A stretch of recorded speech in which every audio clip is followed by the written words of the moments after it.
Spring? Is that you? Warmer temps mean new Allbirds styles. Meet the Super Light Collection, the lightest ever shoes from Allbirds, now in fresh colors. These must-have travel shoes have a lighter-than-air feel and barely-there fit that made them the most packable shoes ever. That means more comfort and less baggage. Try the Super Light Tree Runner with a cushy foam midsole and breathable eucalyptus fiber upper. Plus, they're comfy right out of the box. So what can you do in a super light shoe? What can't you do is the better question. And because they're super packable, the real question is, where are you taking them? Experience how Allbirds redefines comfort. Visit allbirds.com and use code SUPER24 for a free pair of socks with a purchase of $48 or more. That's ALLBIRDS.com. Code SUPER24. Everybody in your crew identifies as either Big Mac Burger, McNuggets, or McCrispy Sandwich. But you're the Filet-O-Fish Sandwich all day. That crispy fish, that savory tartar sauce, that melty cheese, that pillowy bun. Yeah, you get it. Every time. And if you love the Filet-O-Fish, right now you can catch two of the classics you love for just $6. Limited time only. Price and participation may vary. Cannot be combined with any other offer. Single item at regular price. Ba-da-ba-ba-ba. Hi, this is Scott. If you're a fan of the ancient world, please check out my new course, The Bronze Age, at avid.fm/ancient. That's avid.fm/ancient. There's a 100% satisfaction guarantee, so please sign up by April 30th, 2021. Thanks again for listening.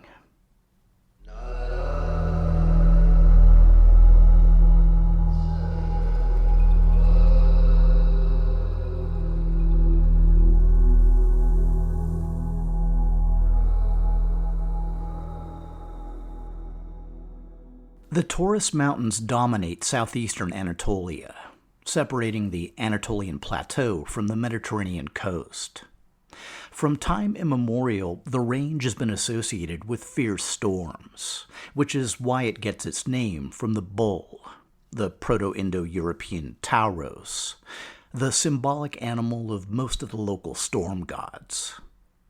These included the Syrian storm god Hadad, as well as the Hittite god Tarhunta, the lord of the land of Hatti, who oversaw the heavens and mountains. The role of rain and abundant harvests, or its absence in regional drought and famine, elevated Tarhunta to chief of the Hittite pantheon. His Hurrian equivalent was the storm god Teshub, depicted wielding a triple thunderbolt or two-headed axe or mace. Though the bull remained his primary symbol, he was also known for his faithful horses, Seri and Huri, who pulled his chariot across the sky. Closely related, but stemming from clearer Indo-European roots, was the Luwian storm god Tarhunt. In contrast to his fellow gods, Tarhunt's symbol was mainly the horse, and horses were used in special rituals to try to gain his favor. Tarhunt had numerous incarnations: Tarhunt of the battlefield, Tarhunt of the heavens, even Tarhunt of the vineyards, tasked with blessing the royal vines and helping the wine to flow. Another epithet of Tarhunt, of the thunderbolt, or of the flash, used the Luwian term Piha-Shashish, the origin of the name of the mythical flying horse, Pegasus. It was this latter epithet that was mainly invoked by the new Hittite king Muwatalli II, as he claimed Tarhunt as his personal lord and savior. In 1295 BC, his father Mursili II had just died, and Muwatalli thanked Tarhunt for making him king of the Hittites. And not to throw any shade on Tarhunt, but it didn't hurt that Muwatalli was Mursili's eldest son, or that he'd likely been groomed to inherit the throne for the better part of a decade. Either way, Muwatalli was king, and one of his first official challenges was a piece of unfinished business. As we covered last episode, back around 1320 BC, Mursili II had crushed a revolt in the western territory of Arzawa, with a little help from a meteor strike. The Arzawan king Uhazidi died, his son Piama-Kurunta was taken prisoner, and the territory had been divided into 3 new vassal kingdoms. Early in his reign, one of these vassal kings wrote to Muwatalli to report on a local renegade. The troublemaker's name was Piama-Radu, which suggests that he may have been the son of the imprisoned Piama-Kurunta, which would have made him the rightful king of the abolished kingdom of Arzawa. Though stripped of any legitimate titles, Piama-Radu made powerful friends. The coastal city of Milawata, classical Miletus, was back under control of the Ahiawans, and Piama-Radu married his daughter to a Mycenaean lord named Atpa. After making the alliance, Piama-Radu seized a number of western lands, including Lasba, the Isle of Lesbos, and the Hittite ally of Walusa. And just so you know, when we're talking about Walusa, we very likely mean Homer's Troy. Anyway, Muwatalli ordered his vassal to drive Piama-Radu out of the region, but the attempt had clearly failed. So Muwatalli dispatched a Hittite army under his general Gasu to bring the renegade to justice. Though Walusa had returned to Hittite control, the confrontation with Piama-Radu ended up lasting for decades.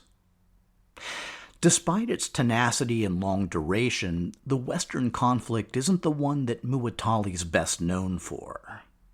No, that one began around 1293, when the Egyptian pharaoh Horemheb died and passed the throne to a close friend, advisor, high priest, and fellow career army officer named Ramesses I. Ramesses I was around the same age, but unlike Horemheb, he already had a son and grandson to carry on his new dynasty.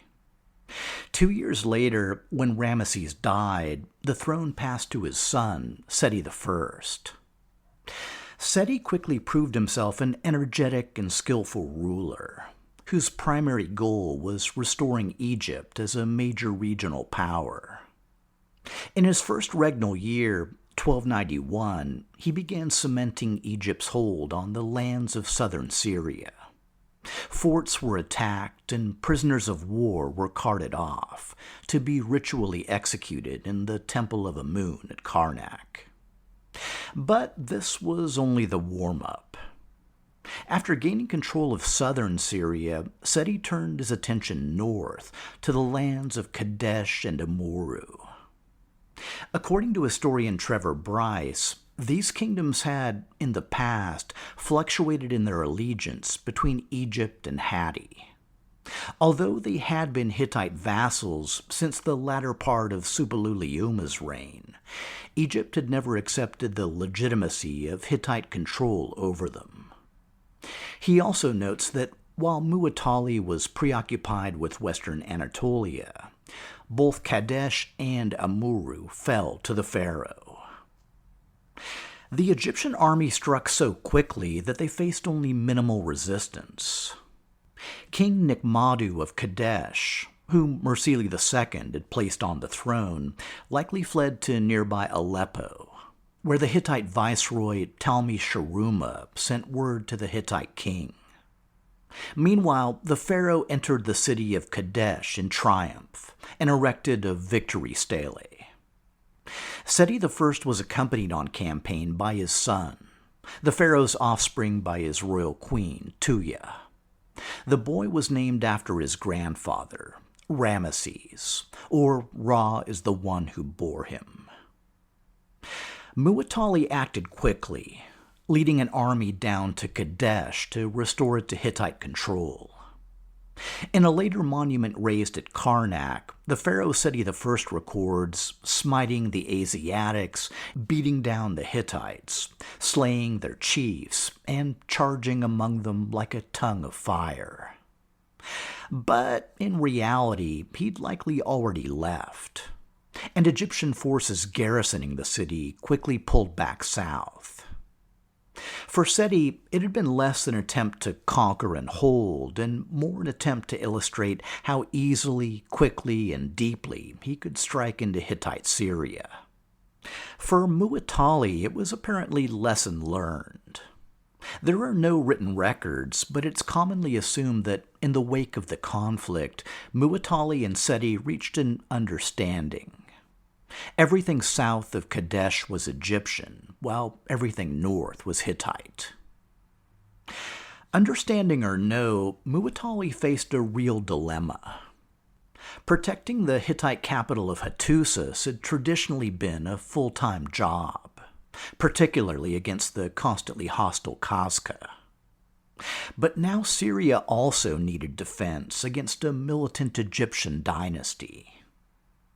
Faced with two contrasting priorities, Muwatalli made a radical choice: to divide the Hittite Empire between himself and his brother.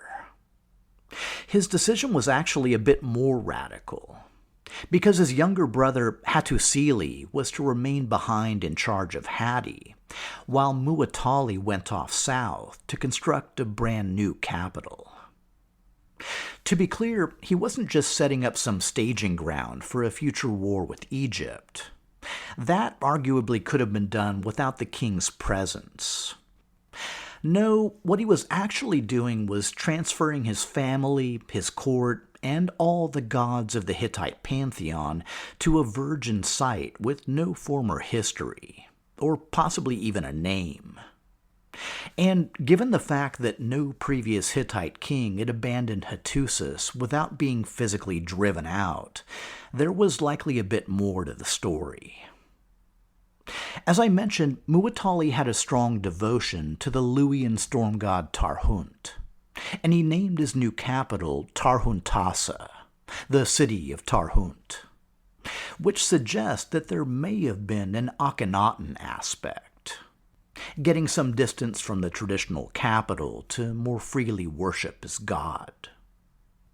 We don't know precisely where the new capital was located, but the territory it governed, also called Tarhuntassa, lay south of Hatti and west of Kizawadna along the central Mediterranean coast. In classical terms, this likely meant it was composed of Pamphylia, the place of all tribes, along with parts of western Cilicia. The new location provided access to northern Syria and western Anatolia, both the regions that were likely to be more trouble. In tandem, Muwatalli elevated his brother Hattusili to governor of the Upper Land, the territory to the north and east of Hatti. And again, I have a map posted on the blog and Facebook sites. Hattusili was based in the northern city of Hakpissa, where he could keep one eye on the former capital and the other on the always troublesome Qadesh. And why not install him in Hattusili itself? I suspect you know the answer. No matter how much he trusted his brother, Muwatalli saw no need to give disgruntled nobles in his former capital a convenient figure to rally around. Muwatalli enhanced his brother's role by naming Hattusili the King of the North and giving him control over 13 Hittite territories. Each of the brothers had supreme authority within their respective spheres of influence, though Muwatalli retained preeminence as the sole Hittite great king, or, in his new formulation, the great king of Tarhuntassa. In addition to founding a brand new capital, Muwatalli's known for another innovation: inscribing cliff faces and large stone monuments with texts in the Luwian language. Where the Hittite language was written in cuneiform, the Luwian language was now being written in a new hieroglyphic script. Just to confuse matters more, Hittite scribes also learned how to transcribe Luwian hieroglyphs into a form of Luwian cuneiform. But generally, as a rule of thumb, Hittite was written exclusively in cuneiform and Luwian mainly in hieroglyphics. Together with the move to Tarhuntassa, the inscriptions may have been an attempt by the king to appeal to his Luwian subjects. In 1279 BC, the pharaoh Seti I passed away and was succeeded by his son, Ramesses II. As mentioned earlier, Ramesses had been present during his father's previous conquest of Qadesh, and from early on he set his sights on conquering northern Syria. His first years were spent combating pirates and dispatching disloyal Canaanite princes. Then, in 1275, Ramesses crossed the informal frontier between Egyptian and Hittite Syria. The coastal territory of Amurru was split between pro-Egyptian and pro-Hittite factions, and Ramesses II had been called up north to defend Egyptian allies. The pharaoh used the brief campaign to engage his vassals and scout the terrain. But the following year, 1274, Ramesses made a full commitment. 4 divisions of the Egyptian army, between 20 and 50,000 soldiers, including 2,500 elite charioteers, headed north for Qadesh. Muwatalli II met the challenge, gathering an even larger army and a comparable number of charioteers and marching them south to meet him. What ensued was the famous Battle of Qadesh, the largest chariot battle in all of human history. The battle's also unusual in that a detailed Egyptian account survives, which also makes it the best documented battle in all of ancient history. One interesting aspect from the Hittite side is that we have a list of all the princes and sub-kings who fought with Muwatalli. Along with his brother Hattusili, the king of the north, Muwatalli engaged both of his cousins, Ptolemy Sharuma of Aleppo and Sahuru Nuash of Carchemish. Another ally was Shatuara, who'd inherited the vassal kingdom of Mitanni from his father Shatiwaza. From western Anatolia came King Masturish of Seha Riverland and King Piyama Inarish of Wilusa, again very likely ancient Troy. Closer to home, the alliance was rounded out by King Nikmepa of the city of Ugarit and King Nikmadu of Qadesh. On the Egyptian side, the only notable auxiliary force was a body of Sheridan mercenary troops. Based on their name, the Sheridan may have hailed from the island of Sardinia in the western Mediterranean. They'd gain more prominence a century later as part of the infamous Sea Peoples. I'm not going to walk through all the details of the conflict, and there is plenty of detail if you want to dig in, but I'll try to give you the gist. Ramesses II was anxious for glory, and he drove his personal Amun division as quickly as they could march. When he reached the Orontes River, with the other divisions still lagging behind, he suddenly found himself under attack by the bulk of the Hittite army. The Amun division was completely shattered, and, as Bryce notes, a total rout of the Egyptian forces and the capture and death of the pharaoh seemed inevitable. Ramesses personally held his ground, hoping for the arrival of his remaining divisions. But according to Bryce, he was actually saved by a very timely arrival of reinforcements from Amurru. The auxiliaries bought the pharaoh time to bring up the rest of the Egyptian army, after which the battle proceeded with both sides at maximum strength. It's hard to get a real sense of the scope. Up to 100,000 men and 5,000 chariots attacking each other across a dusty plain. So, what was the battle's outcome? Well, there are a few different answers. In terms of royal propaganda, each side claimed a major victory. In terms of how their armies fared, both sides likely suffered tremendous losses. But in terms of actual control of Syria, we have something more solid to go on. Following the battle, Ramesses II returned to Egypt, while Muwatalli retained Qadesh, reconquered Amurru, and continued campaigning south toward Egyptian territory. He eventually succeeded in capturing Damascus, which he placed under control of his brother, Hattusili. Ramesses later recaptured the city, but from that point forward, Damascus, not Qadesh, was the effective imperial frontier. At the end of the campaign, Muwatalli and Hattusili returned to Anatolia. When Muwatalli died 2 years later, he was succeeded by his son, Urhi-Teshub, who took the throne as King Mursili III. With Egypt less of a major threat, and no special place in his heart for Tarhunt, Mursili decided to return the Hittite capital to Hattusas, which meant, at least to some extent, displacing his uncle, Hattusili. Under Muwatalli, Hattusili had been a junior partner in governing the kingdom, but Mursili was reluctant to trust his uncle with any significant power. So he stripped Hattusili of his northern kingship while leaving him in control of the cities of Hakpissa and Nerik. Hattusili had some history with Nerik. During his time up north, he'd recaptured Nerik from the Kaska tribe, then taken on the role of high priest of the local storm god, also named Nerik, to oversee the city's rebuilding. But either way, Hattusili's new role was both a serious demotion and a pretty insulting move. On the upside, at least he had a wife and family to share his effective banishment. Which means it's time to introduce you all to Hattusili's wife, Puduhepa.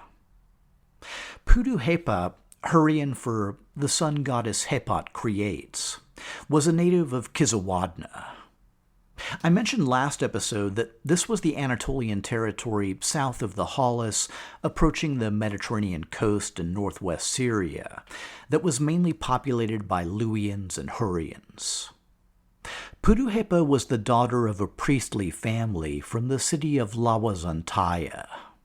Her father, Pentipshari, was local priest of the goddess Shaushka Ishtar, and Puduhepa was trained as an Ishtar priestess.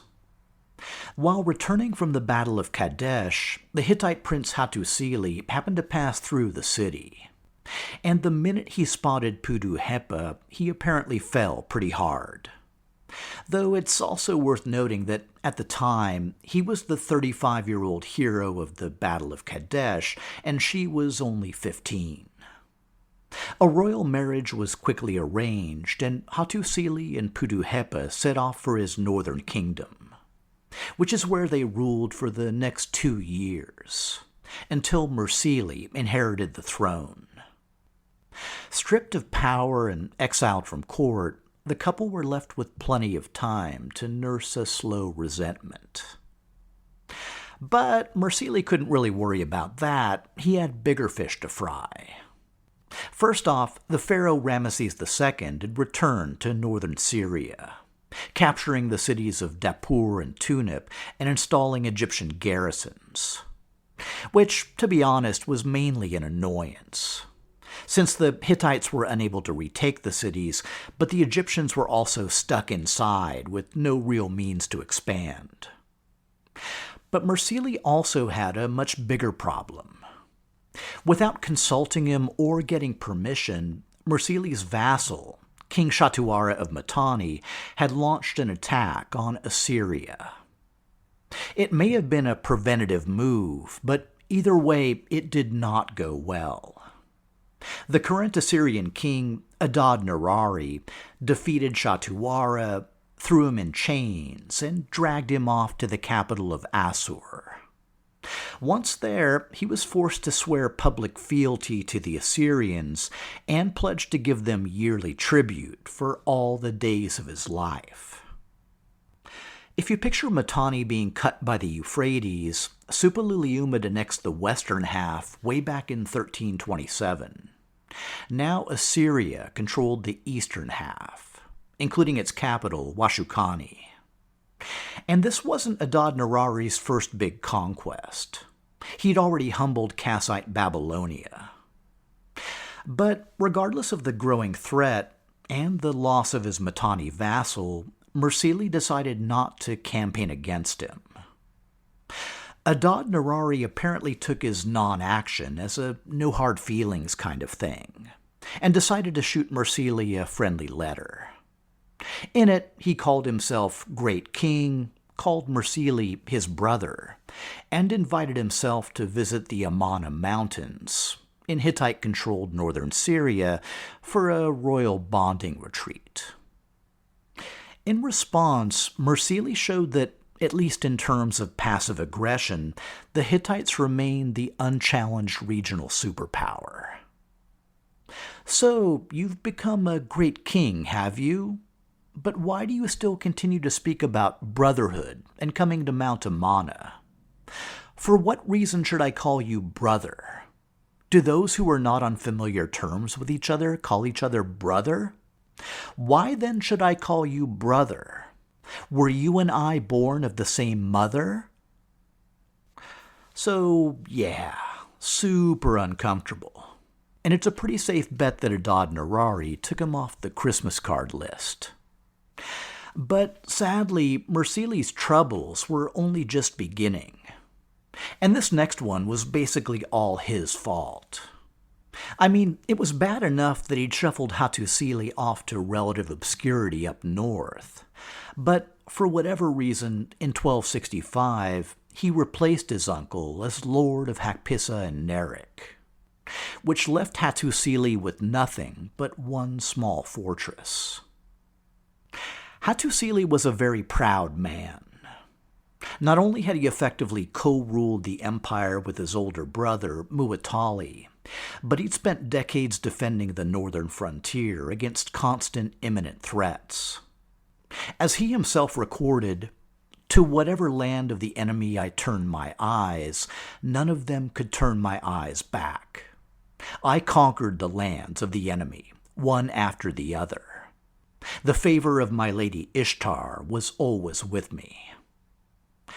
This was not a man to slight and expect no repercussions. At this point, I'll just let Hattusili take up the story.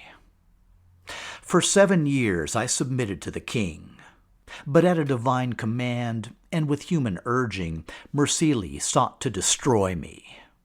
He took Hakpissa and Nerik from me. Now I submitted to him no longer. I made war against him." Hattusili continues that he didn't strike first, but in a civilized manner, I communicated with Mursili thus: "You have begun hostilities with me. Now you are great king, but I am king of only one fortress. That is all you have left me.